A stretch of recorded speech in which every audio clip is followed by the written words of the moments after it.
కేటీఆర్ని జైల్లో వేస్తున్నారా ఇట్లా ఎగురు ఎగురు అనేమో రేవంత్ రెడ్డి అంటున్నాడు, ఎన్ని రోజులు ఎగురుతావో చూస్తా అని. ఏం చేస్తావు, ఏ చూద్దాం, ఏం వేస్తావు నువ్వు, నీకు అంత సినిమా ఉందని కేటీఆర్ అంటున్నాడు.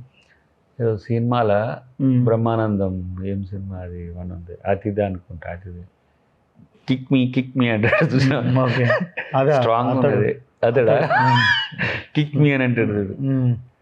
ఇంకో సినిమాలో పవన్ కళ్యాణ్ ఏమో ఒక నల్ల బాడీ బిల్డర్ ఉంటాడు, నిన్ను కొట్టపు అని అంటాడు చూడు. అట్లా రేవంత్ రెడ్డి వాని వాయిస్ పీలగా ఉంటుంది, ఇది బాగలేదు నిన్ను కొట్టా. ఇప్పుడు మా ముఖ్యమంత్రి గారిది అట్లా ఉన్నది, నిన్న చెప్పింది కదా, ప్రతిదానికి ఏదో అధికారితనం వేసుకొని మీదకి వచ్చి అవగాహన లేకుండా కాదు, అబద్ధాన్ని నిజం చేసి ఒక ప్రక్రియ చేస్తున్నాడు. కాబట్టి మనోడు అరెస్ట్ గిరెస్ట్ అంటే, అరెస్ట్ అయితే ఇప్పుడు 10 రకాల ఎంక్వైరీలు జరుగుతున్నాయి, 10 డిపార్ట్మెంట్లో జరుగుతున్నాయి. మొదట నేనే అవుతా అని నాకు ఎందుకు అనుమానం వస్తుంది అంటే, బీట్ మీ నీ అపోజిషన్ అని హ్యాపో అని మా ముఖ్యమంత్రి గారు పక్కన, నువ్వు ఆదరణ ఆయన మెయ్యని రమ్మని. అసలు క్యాబినెట్ హై ఎవరు, ముఖ్యమంత్రి కదా, మరి ఆయనను వదిలేసి ఈయన ఎందుకు లోపటేస్తాను ఈయనే అనుకుంటుండు. లేకపోతే మా ఎవరు పొంగులేటి గారు పొలిటికల్ బాంబ్ అని, అది నా మీద పడుతుంది, వేయండి నా మీద.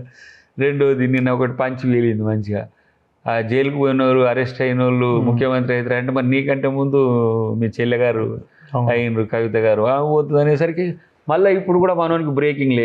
అంటే ఇట్లా ఏదో అరెస్ట్లతోనో లేకపోతే రోజు మీడియాలో ఉండి మాట్లాడిన మహబాద్లో వాళ్ళు ఒకటే గో బ్యాక్ కేటీఆర్ అంటున్నారు. ఎందుకు అక్కడ ఉన్న గిరిజనులే ఇప్పుడు దెబ్బెక్కడ దాకింది, ఈయన పోయి ఏడ పంచాయతీ పెట్టుకుంటుంది చూడు, ఏడ మహబాద్లో పోయి పంచాయతీ పెడుతుంది, ఈడ ఈయనకు లేదు. కానీ మళ్ళీ ముఖ్యమంత్రి సొంత కాన్స్టిట్యున్సీ నువ్వురా అక్కడికి పో అని అంటాడు.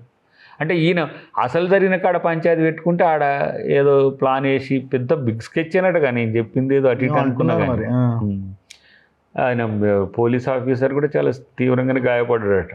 వాస్తవానికి అది చెప్పడానికి ఇబ్బంది కదా. మీరే ఫెయిల్యూర్ అందులో, మేము ఫెయిల్యూర్. ఇప్పుడు ఏంది, ఇప్పుడు వాళ్ళని జైలు వేస్తే రైతులను జైల్లో పెడుతురా, రైతులను అందరినీ ఏరి పక్కన పెట్టని చెప్పి నేనైతే తిరుపతి అన్నకి చెప్పిన, అక్కడ ఒక 2-3 పోలీస్ ఆఫీసర్, రైతు ఒరిజినల్ రైతు ఎవరుంటారో ఫస్ట్ వాళ్ళని పేర్లు పెట్టి తీసి పక్కన పెట్టండి, పెట్టి మీరు ఇంకోసారి ఈ రౌడీలు మూకాలకి ఇటు దగ్గరికి రాకండి, మేము మీ పేరు మీద వాళ్ళు దాడులు చేస్తున్నారని చెప్పి వాళ్ళకి జస్ట్ అట్లా చెప్పి కౌన్సిలింగ్ ఇచ్చేసి పంపించేయండి. ఎందుకంటే దాడి సందర్భంలో వీళ్ళు కూడా ఉన్నారు, కానీ వీళ్ళే చేసినట్టుగా క్రియేట్ చేయడానికి వాళ్ళని అక్కడ పెట్టిండ్రు. చేసిన వాళ్ళు వేరే, ఇంకా అదేదో రిపోర్ట్ వస్తుంది. దేంట్లో అరెస్ట్కు అర్హుడు కాడు మనోడు కేటీఆర్. A1 అవుతాడో A2 అవుతాడో అది పక్కన పెట్టు, అది నేను డిసైడ్ చేసేది కాదు. ఎంక్వైరీ కమిషన్స్ చేస్తే, లేకపోతే దాని మీద ఎంక్వైరీ చేస్తున్నా ఎవరైతే ఉంటారో వాళ్ళు చేస్తారు. అరెస్ట్ అని ఇప్పుడు 2 నెలల నుంచి నడుపుతున్నా మనోడు. ఇంక అరెస్ట్ చేస్తారు, కొంచెం ఇంటి చుట్టూ చాలా మందిని పెట్టుకున్నారట, ఏమైనా చేస్తే అందరికి ఎమ్మెల్యేలకు ఏది ఇప్పుడు ఉన్న ఎమ్మెల్యేలకు మాజీ ఎమ్మెల్యేలకు ఏమన్నా అయితే లేపాల మూమెంట్ మీరే అని చెప్తుండడు. నేను ఎవరితో వింటున్నా. కానీ మా మహేష్ గౌడ్ గారు ఏమన్నారు చూసాం, నీ పక్కన తిరిగిటోళ్ళు ఇటు రావడానికి సిద్ధంగా ఉన్నారు, అది చూసుకురా బాబు ఫస్ట్ అని. అంటే బాస్ ఉన్నప్పుడు చెప్తే వింటారు. కానీ నేను మొదటి నుంచి చెప్తున్నా, కేటీఆర్కి ఎంత డేర్ ఉంటుందా అని. అది పోయి ఫామ్ హౌజుల్ని తేలుతున్నది.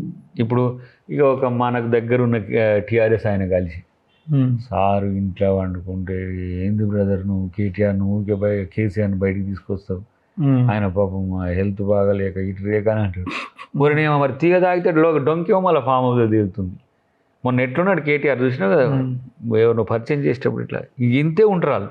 ఇట్లాంటి మరి ఇంత పెద్ద డేర్ స్టెప్స్ ఎట్లా చేస్తాడు, అటాక్స్ కాడికి ఎట్లా చేస్తాడు. లేకపోతే ఇప్పుడు కేసీఆర్ లోపల ఉండి మొత్తం వ్యవహారం నడిపిస్తున్నట్టేనా, మైండ్ పని చేస్తుంది కదా. వీల్ చైర్లు ఉంటుంది, బెడ్ మీద ఉంటుంది.